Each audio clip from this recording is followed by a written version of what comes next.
दिल्ली में शदीद गर्मी से लोगों को बड़ी राहत मिली है। दिल्ली के कुछ इलाकों में आज हल्की बारिश हुई, जिसके बाद लोगों को राहत मिली है। दिल्ली में कल गर्मी ने रिकॉर्ड बनाया था। दर्जे हरारत 48 डिग्री सेल्सियस तक पहुंच गया था, जिसकी वजह से कई अफराद को लू भी लग गई थी।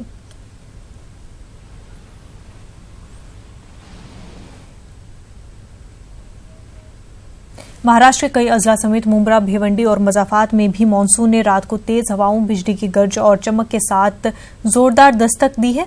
मानसून के आते ही लोगों ने भी राहत की सांस ली। वहीं बच्चों ने पहली बारिश का जमकर लुत्फ उठाया। मानसून की पहली ही बारिश में 73.13 मिलीमीटर बारिश हुई, लेकिन इस दौरान कई जगहों पर पानी भरने, मुतादिद मकामात पर दरख्त गिरने, नालों की निकासी सही से न होने की शिकायतें मौसूल हुई, जिसमें थाने में एक मकान की दीवार गिर गई, जबकि मुंब्रा के कोसा कब्रिस्तान का एक कदीम दरख्त एक ठेला गाड़ी पर जा गिरा। इन हादसात में किसी के जख्मी होने की कोई इतला नहीं है।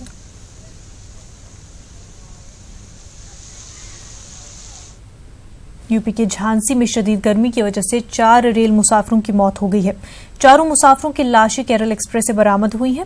बताया जा रहा है कि चारों मुसाफिर आगरा से कोयम्बटूर जा रहे थे। रेल इंतजामिया ने मुसाफिरों की लाशों को पोस्टमार्टम के लिए भेज दिया है। महलूक मुसाफिरीन का ताल्लुक तमिलनाडु से है।